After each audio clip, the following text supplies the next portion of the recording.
ایوان کر کر کے اس نے عمل کیا، لیکن آج بھی کہتے ہیں کہ آج بھی بہت سارے لوگ ہیں جو 20 تراویحوں کا انکار کرتے ہیں۔ میرا بھائی دعا کرو اللہ تعالیٰ آپ سب کو ہدایت عطا فرمائے۔ اور جس دور سے اور جس وقت سے ہم گزر رہے ہیں نا، یہ وقت ایسا نہیں ہے کہ ہم فروعی مسائل میں اختلاف کریں، اصول میں اختلاف ہوتا ہی نہیں۔ اچھا فروع میں مجتہدین کے اندر اگر اختلاف ہے، سب موجود ہیں، سب کو اللہ اجر دیں گے، سب کا اللہ اجر قبول کریں گے، لیکن جمہور کا فتویٰ یہی ہے کہ 20 رکعت تراویح۔ حضور کے زمانے سے لے کر آج تک بھی حرمین الشریفین میں ہمیشہ 20 تراویح پڑھائی گئی۔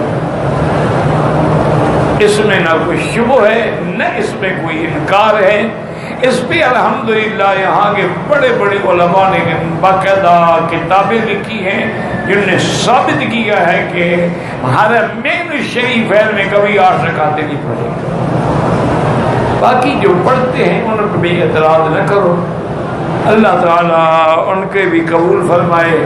اصل وہی بات ہے کہ سمجھ کے اندر بعض اوقات ایک ہی لفظ ہوتا ہے لیکن سمجھ نہیں آتی۔ وہ بھی بیچارے یہ نہیں ہے نعوذ باللہ کوئی غلط کرے، لیکن ان کی سمجھ یہی ہے کہ بھی حدیث میں 8 رکعتیں۔ بعض اوقات یہ ہوتا ہے، دیکھو نا اصل وجہ یہ ہے کہ ٹھنڈے دل سے آپ دیکھیں کتاب الصلاۃ آپ کھولیں، تمام سنن ہیں، مصنفات ہیں، مسندات ہیں، مراسیل ہیں، سارے باب کو پڑھیں۔ یہ نہیں ہے کہ ایک حدیث پڑھ لی اور دوسری نہ پڑھی۔ جب تک سارے احادیث پر نظر نہیں ہوگی اس وقت تک آپ فیصلہ نہیں کر سکتے۔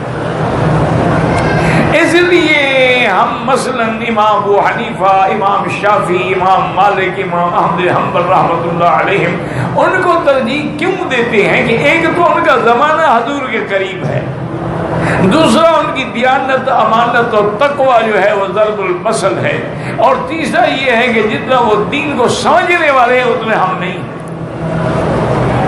تو لہذا ہم نے ان کی بات کو، ان کے اقوال کو ترجیح دی ہے بجائے اس کے کہ ہم خود اپنی رائے پہ عمل کریں۔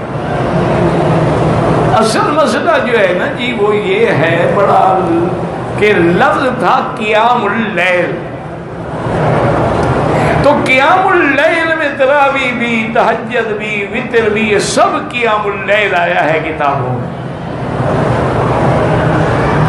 پھر جب تنقیح ہوئی احادیث مبارک میں کہ تہجد الگ چیز ہے، تراویح الگ چیز ہے، وتر الگ چیز ہے۔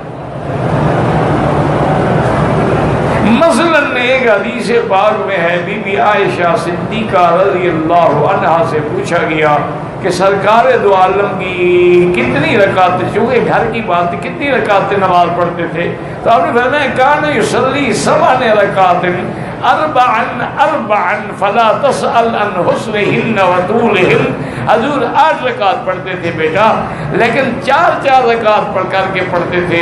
حضور کی نماز میں جو حسن تھا، جو کمال تھا، جو جمال تھا، وہ میں کیسے بتا سکتی ہوں؟ یہ حدیث ہے، ہمارا ایمان ہے، لیکن حدیث کو سمجھو کہ تراویح تو 4 رکعت ہوتی ہی نہیں، وہ تو 2 رکعت ہوتی ہے۔ وہ تو بیوی فرما رہی ہے کہ 4 رکعت پڑھتے تھے، تو مانا ہے یہ تہجد کی بات کر رہی ہے، تراویح کی بات نہیں کر رہی ہے۔ اور دوسری بات یہ ہے کہ تراویح مسجد میں ہوتی ہے نہ کہ گھر میں۔ بی بی عائشہ تو گھر کی بات بتا رہی ہے، تو لہذا اس کا معنی یہ ہے کہ وہ تہجد کی بات فرما رہی ہے۔ اچھا اگر اس قیام اللیل والی ساری حدیثوں کو بھی ہم جمع کریں نا جی، تو 8 رکعت کا بھی ثبوت ہے، اور 11 رکعت کا بھی ثبوت ہے، اور 13 رکعت کا بھی ثبوت ہے، اور 20 رکعت کا بھی ثبوت ہے۔ اب خدا کے لیے جھگڑے نہ کرو، ٹھنڈے دل سے سوچو، جس بندے نے 20 رکعت تراویح پڑھی تو ساری حدیثوں پہ عمل ہو گیا، 8 والی پر بھی، 11 والی پر بھی، 13 والی پر بھی، 20 والی پر بھی، اور جس نے 8 پڑھی باقی حدیثوں کو کیوں چھوڑ دیا؟ تو اس لیے ذرا ٹھنڈے دل سے لڑائی جھگڑے نہ کرو. دشمن تو امت کو انہی باتوں پہ لڑانا چاہتا ہے کہ 1400 سال گزر گئے، دیکھو جی مسلمان ابھی تک تراویح پہ لڑ رہے ہیں، آمین پہ لڑ رہے ہیں. اور کچھ تو یہ کہتے ہیں کہ حضرت عمر اگر اللہ کے پیغمبر کے بعد آپ کے خلفائے راشدین بھی بدعت کرتے تھے تو پھر ہم آج بدعتیوں سے کیوں لڑتے ہیں؟ اللہ فرماتے ہیں کہ میرے خلفائے راشدین کا عمل اسی طرح سنت ہے جیسے میری سنت ہے، اس کو بدعت کیسے کہا جا سکتا ہے؟ علیکم سنتی و سنت الخلفاء الراشدین المہدیین تمسکوا بہا وعضوا علیہا بالنواجذ. پہلے بات یہ تھی کہ تراویح تو موجود تھی، وہ بدعت ہو نہیں سکتی. بدعت وہ ہوتی ہے جس کی اصل نہ ہو. قرآن میں، حدیث میں، اجماع میں کیا تراویح تو تھی لیکن سب قاری الگ الگ پڑھ رہے تھے. حضرت عمر نے اتنا کیا کہ ان کو ایک امام کے پیچھے کھڑا کر دیا کہ ایک ہی جماعت ہو اور ایک ہی جماعت میں اتفاق ہو. یہ نہ ہو کہ ٹکڑی ٹکڑی نظر نہ آئے ایک طرف. جیسے کہ قرآن تو موجود تھا لیکن جمع حضرت ابو بکر نے کرایا. اب حضور کے وقت تو اس طرح تو فتح میں نہیں تھا لیکن قرآن تو تھا نا. اس لیے اللہ سے دعا کریں. کچھ نوجوان بچے ہوتے ہیں اور جذبات میں آ کے پھر ایسی باتیں کہہ جاتے ہیں. اللہ معاف کرے، اللہ معاف کرے.